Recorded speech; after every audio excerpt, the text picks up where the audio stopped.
దృష్ట్వా మాగా మోహావేశం ఏతన్ మాంసవసాది వికారం మనసి విచింతయ వారం వారం అని ఆదిశంకరాచార్య వారు చెప్తారు.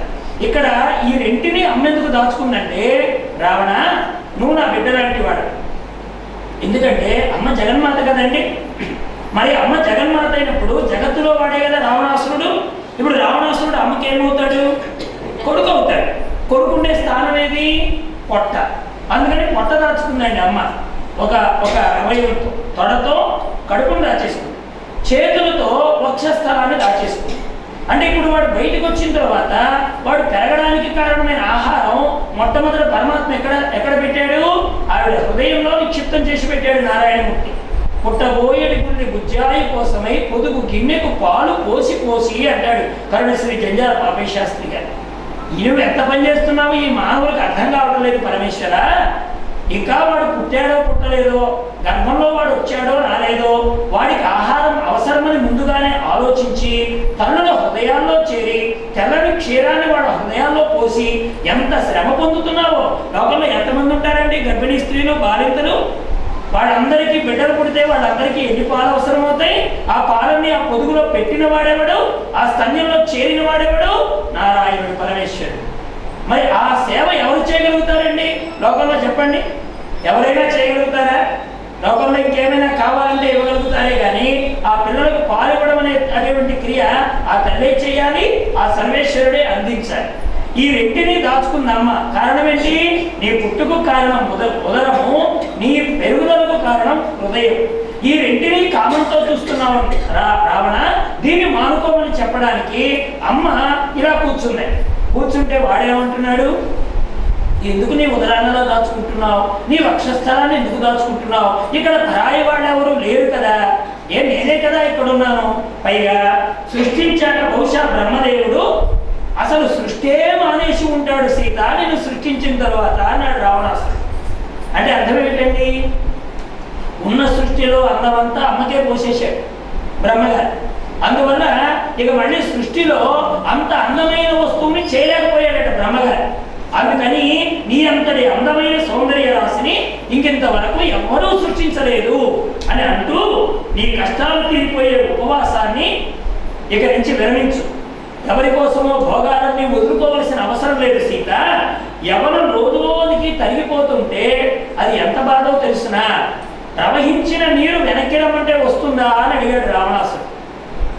ఇప్పుడు ప్రవహించిన నీరు వెళ్ళిపోయిందండి. వెళ్ళిపోయిన తర్వాత ఆనకట్టలు కడితే మాత్రాన నీరు నిలబడుతుందా? నీరు పోయిన తర్వాత ఆనకట్ట వేయడం ఎంత వృధా ప్రయాసో, అలాగే కాలమంతా వెళ్ళిపోయిన తర్వాత అయ్యో నేను ఆ రోజున రావణాసురుని వదిలిపెట్టి పెద్ద తప్పు చేశానే, ఈ భోగం అప్పుడు అనుభవించలేకపోయానే, ఈ సౌఖ్యం నేను అక్కడ రావణాసురుడి దగ్గర పొంది ఉంటే బాగుండేది కదా అని నువ్వు ఆలోచించావనుకో, అది వృధా ప్రయాస అవుతుంది. నన్ను భర్తగా అంగీకరించు, నిన్ను నా పట్టమనిషిగా చేసుకుంటాను, ఈ సకల సంపదలు రాజ్యభోగాలు అన్ని నీకే ఇచ్చేస్తాను, శ్రీరాముని మర్చిపో, శ్రీరాముడు ఎందులోనూ నాతో సరిపోడు. ఇలా ఏవేవో మాట్లాడడం మొదలు పెడుతున్నాడు రావణాసురుడు. అప్పుడు సీతాదేవి తన భర్తనే తలుచుకుంటూ గుండెను చిక్కబట్టుకొని ఒక గడ్డి పడక పట్టుకొని వాళ్ళిద్దరి మధ్య వేసింది. తృణమాంతరత కృత్వా ప్రత్యువాచ శుచిస్మిత అని మొదలు పెడతాడు. సుందరకాండలో సరిగ్గా 21వ సర్గలో జరుగుతుందండి. ఏది గడ్డికోచ వేయడం. 18వ సర్గలో సీతమ్మ దగ్గరకు రావణాసురుడు రావడాన్ని హనుమంతుడు చెట్టు కొమ్మలో ఉండి చూడడం 18వ సర్గలో జరుగుతుంది. రామాయణంలో 18వ సర్గకి చాలా విశేషం ఉందండి ప్రతి కాండలో కూడా. బాలకాండలో 18వ సర్గలోనే రాముడు పుడతాడు. అయోధ్యాకాండలో 18వ సర్గలోనే వరాలు అడుగుతోంది కైకమ్మ తల్లి. అరణ్యకాండ వచ్చేటప్పటికి ఆ 18వ సర్గలోనే శూర్పణఖ రావడం అనేటువంటి కార్యం అక్కడ జరుగుతోంది. కిష్కింధకాండలో వాలి వధ జరగడం, వాలి వధకు సరైన సమాధానం 18వ సర్గలోనే జరుగుతోంది. అలాగే ఇక్కడ ఇప్పుడు చెప్పుకునే సుందరకాండలో ఆంజనేయుడు అంతవేళను అనుభవించి అమ్మవారి దగ్గరకు రావణాసురుడు రావడం, వేదధ్వనిని వినడం, ఇలా అమ్మను చూస్తూ తానుండడం, రావణాసురుడు అదే సమయంలో ప్రయాణం కావడం సరిగ్గా 18వ సర్గలో జరుగుతోంది. యుద్ధకాండలో విభీషణుడి శరణాగతి కూడా 18వ సర్గలో జరుగుతుంది. ఉత్తరకాండలో వేదవతి శాపం కూడా 18వ సర్గలో జరుగుతుంది. అందుకని 18 అనే సంఖ్య చాలా విశేషమైన సంఖ్య. మహాభారతంలో పర్వాల సంఖ్య 18, భగవద్గీతలో అధ్యాయాల ఇంకా చెప్పుకుంటూ వెళ్తే ఆ 18 అయ్యప్ప స్వామి మెట్లు కూడా 18 ఇలా చాలా దూరం ఉన్నాయండి. 18 అష్టాదశ భుజ ప్రకృతి యొక్క స్వరూపం, అమ్మ యొక్క రూపం, దుర్గాదేవి యొక్క పూర్ణ రూపం. మహిషాసుర మర్దనిగా ఉన్నప్పుడు అజ్ఞానం అనే రాక్షసుని చంపడానికి అమ్మవారు ఎత్తిన చేతుల సంఖ్య 18. అలా చాలా రహస్యాలు ఉంటాయి.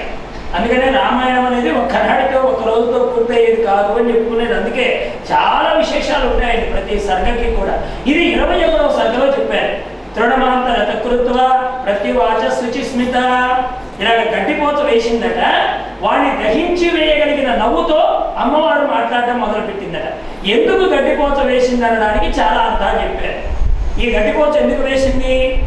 వాడు నేరుగా వచ్చి మాట్లాడుతున్నాడు, తాను మాట్లాడకూడదు కనుక ఇద్దరి మధ్య గడ్డిపోత వేసి అమ్మ మాట్లాడుతుంది. ఎందుకు మాట్లాడింది అంటే, దుర్మార్గుడైనా వస్తే ఆసనం వేయాలి కనుక, ఒరే రావణ నువ్వు కూర్చోడానికి ఆసనం వేశాను, అదిగో గడ్డి పరక, దీని మీద కూర్చో అని ఒక అర్థం. తర్వాత అర్థం ఏమిటి? ఆసనమే కాదు, అన్నము నీరు కూడా అతిథికి ఇవ్వాలి కనుక, నువ్వు అన్నం పెట్టేంత మంచివాడివి కాదు కనుక ఇదిగో ఈ గడ్డిపోత వేస్తున్నాను, ఇదే నీకు నీరు, ఇదే నీకు అన్నం, దీన్ని స్వీకరించు. రెండవ అర్థం, ఒరే రావణ పశు ప్రవృత్తి కలిగిన వాడివి, బయట దృష్టి కలిగిన వాడివి, ఆ పశువు తినేది గడ్డి కనుక ఆ గడ్డి నీ దగ్గర వేస్తున్నాను, నువ్వు నాకు పశువుతో సమానమని మూడవ అర్థం.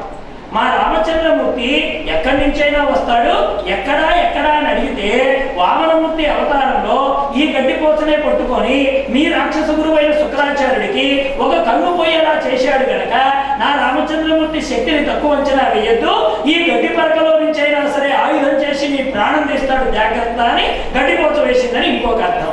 స్తంభంలో నుంచి నరసింహావతారంలో నా ప్రభు ఉద్భవించి మీ రాక్షస కులంలో ప్రముఖుడైన హిరణ్యకశిపుడనే వాడిని చంపాడు కనుక ఎక్కడా అని నీలాగే విర్రవీగుతున్న వాడికి స్తంభంలో నుంచి ఎలా పుట్టాడో అవసరమైతే ఈ గడ్డిలో నుంచైనా నా ప్రభు వచ్చి నీ ప్రాణం తీస్తాడు జాగ్రత్త అని గడ్డిపోత వేసిందని ఇంకొక అర్థం.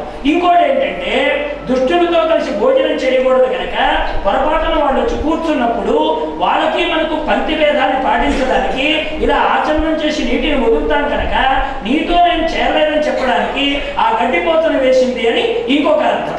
ఇంద్రుడి కుమారుడైన జయంతుడు అనేవాడు ఓసారి నన్ను ఇలాగే బాధ పెడుతుంటే నా ప్రభు అయిన రామచంద్రుడు ఈ గడ్డిపోతనే ప్రయోగం చేసి ఓ బ్రహ్మాస్త్రంగా ప్రయోగించి దాని కంటిని దహించి వేశాడు గనక నా ప్రభువుకి ఇంత శక్తి ఉందని ఆ గడ్డిపోతను పెట్టి అమ్మ చెప్పిందని ఇంకొక అర్థంగా చెప్పారు. ఇలా గడ్డిపోత వేసిందనడానికి బోర్డు అర్థాలు ఉన్నాయి. ఇంకోసారి పెట్టుకోండి, సుందరకాండ అప్పుడు చెప్తున్నా. నవ్వినడానికి కూడా ఉన్నాయి అర్థాలు. ఎందుకు నవ్వింది అమ్మవారంటే, ఇప్పుడు చీమ దారిపోతుంటే వెనకాతల కప్పట నాలుగు తినడానికి ప్రయత్నం చేస్తుందట. ఆ కప్ప వెనకాలే పాము ఉందట. ఈ పాముందన్న సంగతి తెలియక కప్ప అనుకుంటుందట ఆ చీమని నేను తింటున్నాను, ఆ చీమని నేను తింటాను అని అంటూ ఉంటే చీమ నవ్వుతుందట. ఈ కప్పకి అర్థం కాలేదట, నా నోట్లోకి ఉంటే కాసేపట్లో లోపలికి వెళ్ళిపోతుంది, ఈ చీమకి ఎంత ధైర్యం ఎక్కడిది అనుకుంటుందట కప్ప. దాని వెనకాతల పామున్న సంగతి చీమకే తెలుసట. చీమ సీతమ్మ, కప్ప రావణాసురుడు, వెనకాలొచ్చే పాము శ్రీరామచంద్రుడు.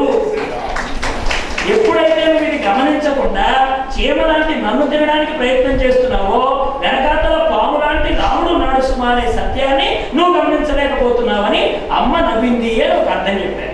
ఇంకొక అర్థం ఏంటంటే, ఇప్పుడు నీవు ఈ నవ్వుకు అర్థం తెలుసుకోవాలంటే నువ్వు ఏది నన్ను ఇవ్వకుండా ఉంటే, రాముడే వచ్చి లంకలో కాలు పెడితే, అయోధ్యానగరంలోకి ఇంకా కొద్దిసేపట్లో ప్రయాణమై వెళ్ళడానికి ఉద్యుక్తుడైన రాముడు బంగారు లాంటి కోదండాన్ని పట్టుకొని నారిని సారించి బాణాన్ని వదిలేటప్పుడు ఆ బాణం నీకు తగిలినప్పుడు నీ ప్రాణాలు పోయేటప్పుడు నేను ఎందుకు నవ్వానో నీకు అప్పుడు అర్థమవుతుంది అని చెప్పింది సీతమ్మ.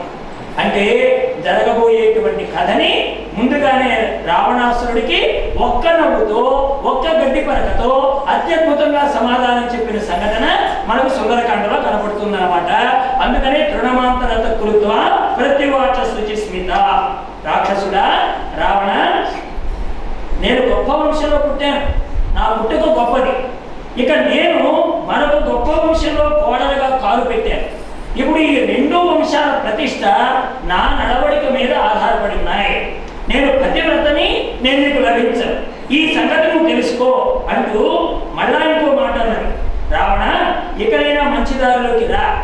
ఏది ఇంతకు ముందేదో చెప్పావే, బ్రహ్మవంశంలో పుట్టాను, మా తండ్రి ఎంత గొప్పవాడు, నేను ఎంత గొప్పవాడిని, కైలాస పర్వతాన్ని ఎత్తినవాడిని, శివుడు ఆత్మలింగాన్ని పొందినవాడిని, ఇలా గొప్ప గొప్పవేవో చెప్పుకుంటూ వచ్చావు కదా. నేను ఒక్క మాట అడుగుతున్నాను రావణ, ఇంత గొప్పతనమే యథార్థమైతే ఆనాడు ఆ పర్ణశాలలో రాముడు లేని సమయంలో, లక్ష్మణుడు లేని సమయంలో ఒంటరిగా ఉన్న నన్ను తీసుకొచ్చావే, కానీ ఇంత పరాక్రమమే కనుక యథార్థంగా నీకు ఉన్నట్టయితే, రాముడు లక్ష్మణుడు ఇరువురు ఉన్నప్పుడు కనుక నువ్వు వచ్చినట్టయితే నీ పని ఏమై ఉండేదో తెలుసా అని సీతమ్మ. ఏమయ్యేది? పెద్ద పులుల వాసన తగిలితే కుక్క ఎలాగైతే బ్రతకాలని పరిగెడుతుందో, రామలక్ష్మణుల వాసన తగిలితే కుక్క లాంటి నువ్వు అలా పరిగెత్తుండేవాడు కదా రావణ. నువ్వు కుక్క లాంటి వాడివి, రామలక్ష్మణులు పులులు లాంటి వాళ్ళు అని చెప్పింది సీతమ్మ. ఇన్ని మాటలు అనిపించుకున్న సిగ్గు లేకుండా నిలబడ్డవాడు ఎవడంటే రావణాసురుడు. కాబట్టి ఇన్ని మాటలు అంటే ఎవడైనా సరైన కథ బుద్ధి జ్ఞానం ఉన్నవాడైనా ఎవడైనా నిలబడతాడండి అక్కడ. కానీ అక్కడ అలాగే నిలబడిపోయాడు. అమ్మ చెప్తున్న మాటలన్నీ వింటున్నాడు. రావణ, ఇప్పుడు నీకు మాట చెప్తున్నాను. స్వధర్మో రాక్షసం వీరు సర్వదైవ సంశయ అని చెప్పావు కదా. అంటే ఇతర జాతి స్త్రీలు తీసుకురావడం, వాళ్ళతో వినోదించడం నా జాతి ధర్మం అంటున్నావు కదా. నేను ఒక ప్రశ్న వేస్తాను అన్నది సీతమ్మ. ఏమిటా ప్రశ్న? ఇప్పుడు నువ్వు నన్ను ఎలా తెచ్చావో అది ధర్మం అని నువ్వు ఎలా అంటున్నావో, నీ భార్యని ఇంకోటి తీసుకెళ్ళి ఇది నా ధర్మం అంటే నువ్వు ఓర్చుకుంటావా అని అడిగింది. దానికి రావణాసురుడు ఏమన్నాడు? నేను మంచి చేతగానే వాడినా, నా పిల్లాన్ని తీసుకెళ్తే నేను తెచ్చుకోకపోవడానికి, ఆయన నా భార్యను తీసుకెళ్ళడానికి వాడికి ఎంత ధైర్యం, వాడు ప్రాణాలతో ఉంటాడా అన్నాడు రావణాసురుడు. అంటే రావణ, ఇతర భార్యలు అయితే నువ్వు తెచ్చుకోవచ్చును, నీ భార్యను ఎవడైనా తీసుకెళ్తే వాడు ప్రాణం తీస్తావు. అంటే అక్కడ రామాయణం ఏం చెప్తోంది? రామాయణంలో కథానాయకుడు ప్రతినాయకుడు ఇద్దరు ఒక నిర్ణయం చెప్పారండి. ఏమిటా నిర్ణయం? ఇతర భార్యను తీసుకెళ్లిన వాడికి మరణ శిక్ష. ఇది రావణాసురుడు చెప్పాడు, రాముడు చెప్పాడు. కానీ రావణాసురుడు ఏమంటున్నాడు? నా దాకా వచ్చేటప్పటికి ఆ న్యాయం చెల్లదంటున్నాడు. ఇది నా ధర్మం, ఇది నేను నా ఇష్టం వచ్చినట్టు చేస్తాను, ఇది నేను రాక్షసుల ధర్మంగా చెప్తున్నాను అన్నాడు. పోనీ నేను కూడా రాక్షస స్త్రీ జాతిలో పుట్టిన దాన్నే కనుక అయినట్టయితే అప్పుడు ఆ ధర్మం పనిచేస్తుందే. కానీ నేను మానవ జాతిలో ఉన్నాను, నువ్వు రాక్షస జాతిలో ఉన్నావు, మన ఇద్దరి మధ్య జాతి ధర్మాలు వేరుగా ఉన్నాయి కనుక ఈ న్యాయం సరిపోదు. సీతమ్మ యొక్క ఆవిడ చెప్పినటువంటి మాట అంత గొప్పది. కానీ వేరేమి వినిపించుకోవడం లేదు.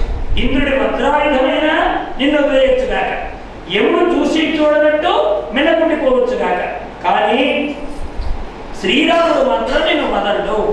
నీ అంతం చూస్తాడు. మాట్లాడితే నీ గురించి నువ్వే గొప్ప చెప్పుకుంటున్నావే. అసలు రామలక్ష్మణుల పరాక్రమం ముందు నువ్వు ఎంత త్వరలోనే రామబాణం దూసుకొస్తుంది, నువ్వు ఎక్కడ దాక్కున్నా అది విడిచిపెట్టదు అని సీతమ్మ చెప్తూ ఉండగానే రావణాసురుడు కోపంతో అన్నాడు, సుందరవదన, పగ్గాలతో సారథి ఆపినట్టుగా నీపై ఉన్న కోరిక నిన్ను ఏమీ చేయకుండా నాకు అడ్డుపడుతోంది అన్నాడు. ఇక్కడ లోకంలో ప్రతి మానవుడు బంధింపబడేది ఎక్కడ అంటే కామము అనే కనపడని శత్రువు దగ్గర ప్రతి వాడు బంధింపబడుతున్నాడు. అందుకనే అది ఆ కామం ఏం చేస్తుందంటే బలాన్ని నిర్వీర్యం చేస్తుంది, మానవుడికి ఉండేటువంటి తేజస్సుని నిర్వీర్యం చేస్తుంది అన్నమాట. ఆ విషయాలన్నీ ముందు ముందు వస్తాయి, సీతమ్మ తల్లి చెప్తోంది. అందుకని నీకు ఇంకా గడువు పెడుతున్నాను, 2 నెలలే గడువు ఉంది, ఈలోగా మనస్సు మార్చుకో, నన్ను భర్తగా అంగీకరించు, లేకపోతే నువ్వు నాకు ఉదయం పూట ఆహారంగా ప్రాతకాలం భోజనం నిమిత్తం వంటవాడు ముక్కలు ముక్కలుగా తరిగేసి నిన్ను నాకు వడ్డించేస్తారు అన్నాడు. సీతాదేవి ఆ మాటకి చాలా ఘాటుగా సమాధానం చెప్పింది. రావణ, ఈ లంకలో నీ నీచపు ఆలోచనని అరికట్టేవాడు లేడా? ఇంద్రుడికి శచీదేవిలాగా నేను శ్రీరాముడికి ధర్మపత్నిని, నీలా మరెవడు ఇలాంటి ఆలోచనకు పూనుకోడు. నువ్వు చేస్తున్న ఈ పాపానికి పరిహారం తప్పదు. రాముడు మదించిన ఏనుగు లాంటి వాడివి, నువ్వేమో కుందేలు లాంటి వాడివి. నువ్వు శ్రీరాముని ఎదిరించడం అనేది ఎలా ఉంటుందో తెలుసునా? పెద్ద చెవులు దగ్గర ఒక పిల్లట ఏనుగు దగ్గరికి పోయి ఎదురు తిరిగిందట. ఏమిటి నీ గొప్ప? నీకు చెవులుంటే నాకు చెవులున్నాయి, నీకు చెవులుంటే నువ్వు ఏనుగు కావచ్చు కాక నాకు చెవులున్నాయి, నేను చెవులు పిల్లిని, ఇద్దరు పొట్లాడుకుందామా అని అడిగిందట. చెవులు పిల్లి మీద కాలు వేస్తే ఏనుగు దాని గతి ఏమైపోతుందండి? ఏనుగు కాలు పెడితే చెవులు పిల్లి ఎంత అయిపోతుంది? పిసర అయిపోతుంది కదా. అంటే చెవులు ఒక్కటి వాటి మధ్య ఉన్నటువంటి బలానికి సంబంధం కాదు అక్కడ. ఏనుకున్నట్టుగా చెవుల పిల్లికి చెవులనంత మాత్రాన ఏనుకున్నంత బలం చెవుల పిల్లికి ఉండాలని లేదు కదా. అలా ఉండి నీవు రాముడితో పోట్లాడుతానని అనుకోవడం. శ్రీరాముడు అంటే నీకు భయం. అంతదాకా ఎందుకయ్యా? నిన్ను బూడిదిగా మార్చడానికి రాముడే అక్కర్లేదు. అసందేశాత్ రామస్య తపసత్యానుపాలనాత్ నత్వా కుర్మిద సగ్రీవా భస్మ భస్మార్హతేజస. లంకలో తపస్సు చేసిందండి సీతమ్మ తల్లి. లోకంలో మనం ఏమనుకుంటామంటే, ఏమండి మా ఇంట్లో విష్ణు సహస్రనామం చదువుకోవడానికి తీరిక లేదండి, మా ఇంట్లో నేను పుస్తకం పట్టుకుంటే మా అత్తగారు ఒప్పుకోరండి, మా మామయ్య గారు ఇంకేదో పని చెప్తారండి, మా ఆయన గారు ఇంకేదో పని చెప్తారండి, అసలు నేను భగవంతుడిని అనుకోవడానికి కూడా సమయం ఉండడం లేదని కొంతమంది ఆడవాళ్ళు అనుకుంటూ ఉంటారు పాపం. కానీ లంకలో ఉండి సీతమ్మ జపం చేసిందండి. అంటే మనస్సు ఉండాలే కానీ మార్గం ఉంటుంది. మన మనస్సు ప్రధానం. మనస్సు ప్రధానంగా ఉంటే మార్గం నువ్వు చేసే పనిలోనే భగవంతుడు నీకు ఓ సమయం ఇస్తాడు. ఎందుకంటే పని మానడం లేదు కదా. ఆ పని చేస్తూ భగవన్నామం అనుకున్నాం అనుకోండి, చేసే పని భక్తి అవుతుంది. చేసినటువంటి పని కర్మకు బంధనం కాకుండా నీ కర్మబంధాన్ని పెంచుతుంది. సక్కుబాయి ఏం చేసిందండి? పాండురంగడి భక్తురాలు ఆవిడ భర్తకి సేవ చేసింది, అత్తగారికి సేవ చేసింది, ఊళ్ళో వాళ్ళందరూ అనే మాటలతో ఆవిడ ఓర్చుకుంది. ఇన్ని మాటలు పడుతూ కూడా పాండురంగడి సేవ మానలేదు ఆవిడ. ఎలా చేసింది పాండురంగడి సేవ? అత్తకి పాదాలొత్తుతూ రంగడి సేవ చేస్తున్నారు అనుకునేది. భర్తకు సపర్యలు చేస్తూ రంగడి ఏకాంత సేవ చేస్తున్నారు అనుకునేది. అలా ఆవిడ చేసిన సేవ ఏమైంది? సాక్షాత్తు రంగడే ఓ రూపాన్ని ధరించి ఆవిడ దగ్గరకు వచ్చి ఆవిడని పండరీపురం పంపించి ఆవిడ స్త్రీ వేషం తాను తీసుకొని తను ఒక స్త్రీమూర్తిగా కట్టుబడ్డాడండి పాండురంగడు. ఇప్పుడు ఆవిడ ధర్మం అడ్డొచ్చిందా? చేసే కర్మ అడ్డొచ్చిందా? గృహస్థాశ్రమ ధర్మం అడ్డమైందా? లేదు లేదు. కాబట్టి ఇక్కడ లంకలో సీతమ్మ తల్లి రామనామ జపం చేసింది. ఎందుకు చేసింది అంటే తను అన్నటువంటి పొరపాటు మాటకి ప్రాయశ్చిత్తం నామజపమే. అందుకే జపతో నాస్తి పాతకం అని ఒక మాట వచ్చింది మనకి. అంటే జపం చేస్తూ ఉంటే, నామాన్ని అనుకుంటూ ఉంటే మనం చేసేటువంటి పాతకాలు పోతూ ఉంటాయన్నమాట. అందుకనే మనకి మహాత్ములు మాట చెప్పారు, రోజుకు ఒక్క మాలైనా సరే నామం చెయ్యకపోతే నీకు భోజనం చేసే అర్హత కూడా లేదు అన్నారు. ఒక్క మాల అంటే 108 మార్లు భగవన్నామం అనుకోకపోతే భోజనం చేసే అర్హత కూడా మనకు లేదట. ఒకవేళ భోజనం చేసినా అది మనకు దైవ ప్రసాదంగా కాకుండా అది ఇంద్రియ లౌల్యత్వానికి కారణమవుతుందట. అందుకని కనీసం 108 మార్లు భగవన్నామం చేస్తే అప్పుడు ఆహారం ప్రసాదం అవుతుంది, నువ్వు చేసే పని అకర్మ అవుతుంది, నీకు బంధనాన్ని కలిగించదు అని పెద్దల మాట. అందుకని అమ్మేం చెప్తుంది? అసందేశాత్తు రామస్య తపసత్యాను పాలనాత్ నత్వా కూర్మి దశగ్రీవ భస్మ భస్మార్హ తేజస. నేను ఇప్పుడు నామం చేస్తున్నాను రావణ, రాముడిని తలుచుకుంటున్నాను. ఈ నామ ప్రభావం వల్ల, రాముడి యొక్క శక్తి వల్ల ఇప్పటికిప్పుడు నేను భస్మం చేయగలను, కానీ నేను చెయ్యను ఆ పని. నా ప్రభు అయిన రామచంద్రుడే ఆ పని చేస్తాడు అని అమ్మ మాట్లాడుతుండగా రావణాసుడికి కోపం వచ్చింది. ఇలాగ రాక్షస స్త్రీలతో అన్నాడు, రాక్షసానులారా మీరేం చేస్తారో నాకు తెలియదు, ఏదో ఒకటి చేసి ఈవిడ నా శయ్యను అధిష్ఠించేలాగా, నాకు పట్టమనిషి అయ్యేలాగా ఒప్పించండి అని చెప్పి వెళ్ళిపోయాడు. ఈ లోపల రావణాసురుడి చిన్న భార్య ధాన్యామాలిని అనే ఆవిడ వచ్చి ఓ మాట, రాజా ఈమె మానవ మాతృరాలు, ఈమెతో నీకే ఆనందం లభిస్తుంది, పైగా నేను తిరస్కరిస్తోంది కదా, మనసు లేని చోట సుఖం ఎక్కడ ఉంటుంది, ఎందుకు ఈ వృధా ప్రయాస అని అంటూ ఉండగా రావణాసురుడు ఏ సమాధానం చెప్పకుండా ఓ పెద్ద వికటాట్రహాసం చేసి పెద్ద పెద్ద అంగలు వేసుకుంటూ భూమి కంపించేలాగా అంతఃపురం వైపు వెళ్ళిపోయాడు. ఈ లోపల సీతాదేవి భయం భయంగా కూర్చుంటే రాక్షస స్త్రీలందరూ కూడా చుట్టూ చేరి రావణాసురుడి పరాక్రమాన్ని గురించి చెప్తున్నారండి. ఏమంటున్నారు? శ్రీరాముడిని మర్చిపో, రావణాసురుడు అంతటి వాడు ఇంతటి వాడు అని పొగుడుతూ ఉంటే అప్పుడు హరిజట అనే రాక్షస స్త్రీ అన్నది, ఇదిగో సీతాదేవిని కట్టి ముందు పెట్టుకొని చూస్తూ తినకుండా ఉండడం కష్టం అనిపిస్తోంది, ఈవిడ కన్ను, ఈవిడ చెవులు, ఈవిడ సౌందర్యం ఎప్పుడెప్పుడు ఆహారంగా ఆరగించేద్దామా అని నాకు ఆనందాన్ని కలిగింప, ఎప్పుడు ఈ ఆహారం తీసుకొని శరీరానికి పుష్టి కలిగేలా తిందామని నాకు అనిపిస్తోంది అనగానే అక్కడున్న కొంతమంది అన్నారు, ఈవిడ రావణాసురుడికి ఎలాగైనా ఆవిడ శయ్యను ధిష్ఠించేలా చేయమన్నాడు గనక ఆయన గొప్పతనాన్ని చెప్దాం అని ఆయన బ్రహ్మవంశాన్ని గురించి ఆయన వైభవాన్ని గురించి ఇలా చెప్తూ ఉంటే వాళ్ళలో ఏ ఒక్కళ్ళు కూడా రావణాసురుడు మంచివాడని చెప్పిన వాళ్ళు ఒక్కళ్ళు లేరండి. మా గురువు గారు చెప్తూ ఉండేవారు, ఇష్టం లేని పెళ్లికి అమ్మాయిని ఒప్పించే వాళ్ళంతా ఈ జాతి వాళ్ళే అన్నారు. ఏం చెప్తారు, అమ్మా అత్తమామలు పోయేటట్టు ఉన్నారమ్మా, నువ్వు కాలు పెట్టగానే 2 ఏళ్ళకు వాళ్ళు వెళ్ళిపోతారు, ఆ బాధ కూడా నీకు ఉండదమ్మా, మొత్తం మనదే, అబ్బాయి ఒక్కడే, బట్టతలైతే ఏమమ్మా, ఉన్నదంతా మంది కాక ఏమవుతుందమ్మా అని ఇలా చెప్తూ ఉంటారండి. ఇలా చెప్పే వాళ్ళందరూ కూడా ఆనాడు లంకలో అమ్మను వేధించిన వాళ్ళు ఏం చెప్తారంటే అబ్బాయికి ఆస్తుంది, అబ్బాయికి ఇది ఉందని చెప్తారే కానీ వాడి గుణం మంచిదని ఒక్కడు చెప్పరండి. ఉంటేనేగా చెప్పడానికి. రావణాసురుడి గురించి ఎంత బాగా చెప్తారు కానీ అమ్మాయి వాళ్ళు ఈ మంచి క్వాలిటీ ఉందమ్మా, ఎంత గొప్పవాడు అని చెప్పిన వాళ్ళు ఒక్కళ్ళు లేరు. ఇప్పుడు అమ్మ ఏం చెప్తుంది, రాముడు గొప్పతనాన్ని చెప్తుంది. నా రాముడు సర్వైక ప్రియదర్శన, నా రాముడు జితక్రోధుడు, నా రాముడు సత్యపరాక్రముడు, ఇది అమ్మ చెప్తూ ఉంటే వాళ్ళు ఏమంటున్నారు, సత్యం కూడు పెడుతుందా, ధర్మం కూడు పెడుతుందా, మా వాడు చూడు ఎక్కడికైనా వెళ్ళాడంటే వాడిని 4 తన్నైనా సరే ఆ వస్తువును తీసుకొస్తాడు, మా వాడు ఎంత పరాక్రమం కలిగిన వాడు, ఇవన్నీ చెప్తున్నారండి. అది పరాక్రమం కాదు, వాడిలో ఉండే దౌర్జన్యానికి గుర్తు, వాడి కాఠిన్యానికి గుర్తు, వాడు మనిషి కాదన్నదానికి గుర్తు, వాడిలో రాక్షసత్వానికి గుర్తు. అవన్నీ అమ్మతో చెప్తుంటే అమ్మన్నది దీనోవా రాజ్యహీనోవా ఏమే భర్త సమేగతి.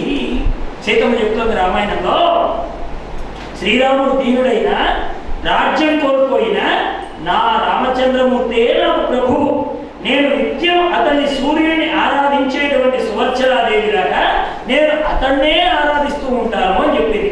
అక్కడ ఓ 10 మంది జంటల కథ చెప్పిందండి సీతమ్మ తల్లి. రామాయణంలో సుందరకాండలో అమ్మవారు చెప్పిన ఈ 10 మంది జంటల కథలు తరువాతి కాలంలో మహాభారతంలో వచ్చాయి, మనకి మా భాగవతంలో కూడా వస్తాయి. ఆ 10 మంది జంటలు ఎవరంటే మొట్టమొదటి వాడు శచీదేవి. మొట్టమొదటి జంట శచీదేవి. ఓసారి ఇంద్రుడి పదవి పోతుంది. ఆ ఇంద్ర పదవిని నహుషుడు అనే ఒక మహానుభావుడు స్వీకరిస్తాడు.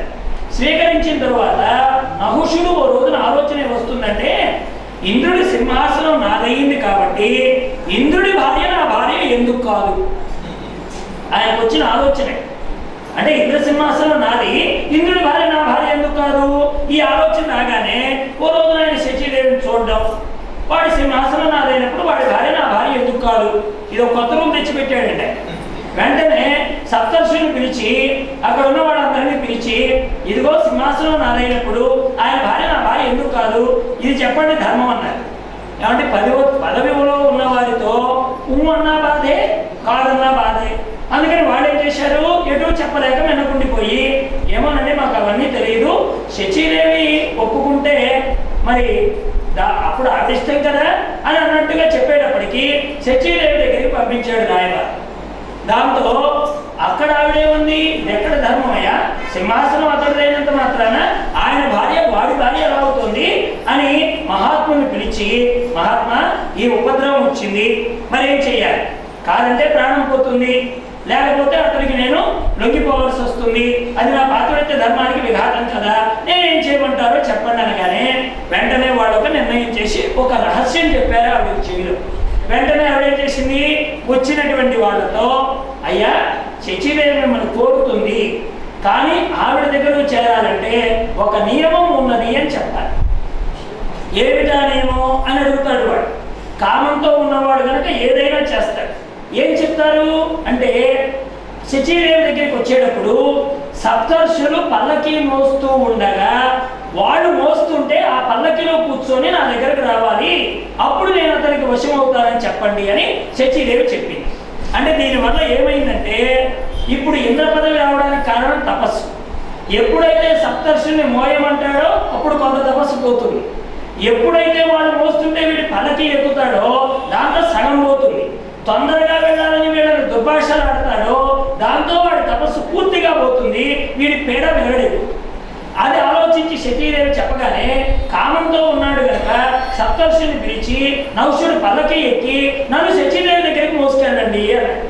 వాళ్ళు అనుకున్నారు భోగాలను దాపురించిన వాడు వీడికి ఇంద్రపదం వస్తే ఇలాంటి బుద్ధులే పుట్టాయి కాబోలని మరి ఏం చేస్తారు, మొయ్యడం మొదలెట్టారు. మొయ్యడం మొదలెడితే పాపం అగస్త్యుల వారు ఉన్నారండి. ఎక్కడ? పల్లకిని పట్టుకొని ఆయన కాడ దగ్గర ఉన్నాడు. మహర్షుడి కాడ దగ్గర అగస్త్యుల వారు ఉన్నారు. అగస్త్యుల వారికి అదిగా పొట్టిగా ఉంటాడండి ఆయన మహర్షి. ఈయన నడవడం కొద్దిగా అటు ఇటుగా అడుగులు వేయడంతో ఈ నహుషుడు ఏం చేశాడు, కాలితో తన్నాడండి అగస్త్యుల వారు. సర్ప సర్ప అన్నాడు. అంటే నడు నడు తొందరగా నడు అంటే అప్పుడు అన్నాడు అగస్త్యుల వారు, రే నీకు ఇంద్రపదం వచ్చిందని ఇలాగ చేసి శచీదేవి మీద కన్ను వేసి మమ్మల్ని పల్లకి బోయిలుగా మార్చేసి ఇంకా తొందరగా నడవడం లేదు, నీ పాదాలతో తన్నేస్తావా? ఏ సర్పపదంతో నువ్వు అన్నావో అదే సర్పంగా భూలోకంలో పడిపోదుగాక అని శాపించేశాడు.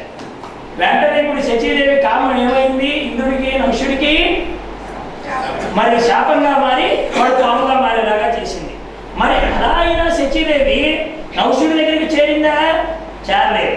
అలాగే నేను కూడా మీ రావణాసురుడి దగ్గరికి చేరను అని శచీదేవేంద్రుడి గురించి చెప్పింది. రెండవదంటే ఎవరండి? అరుంధతి వశిష్ఠుడు. వీళ్ళకి చాలా విచిత్రమైన కథ. మీకు విశ్వామిత్రుడి కథ చెప్పాను కదా. విశ్వామిత్రుడి కథలో త్రిశంకు అని ఒక మహారాజు ఉన్నాడు. ఆ మహారాజు గారు సశరీరంతో స్వర్గానికి పోవాలని కోరుకుంటే వశిష్ఠుల వారి దగ్గరికి వచ్చాడు. వశిష్ఠ, నేను సశరీరంతో స్వర్గానికి వెళ్ళాలి, మీరు ఏమైనా పంపగలరా అన్నాడు. దానికి ఆయన అన్నాడు, అలా కుదరదయ్యా, ఇంతవరకు ఎవరు వెళ్ళలేదు, ఇది అసంబద్ధమైన కోరిక అన్నాడు. దాంతో కదలకుండా ఉన్న ఆయన కొన్నాళ్ళకు వశిష్ఠుడు లేని సమయంలో వశిష్ఠ కుమారుల దగ్గరికి వెళ్ళాడు. అబ్బాయి, నేను సశరీరంతో స్వర్గానికి పోవాలనుకుంటున్నాను, మీరు ఏమైనా చేయించి పంపగలరా?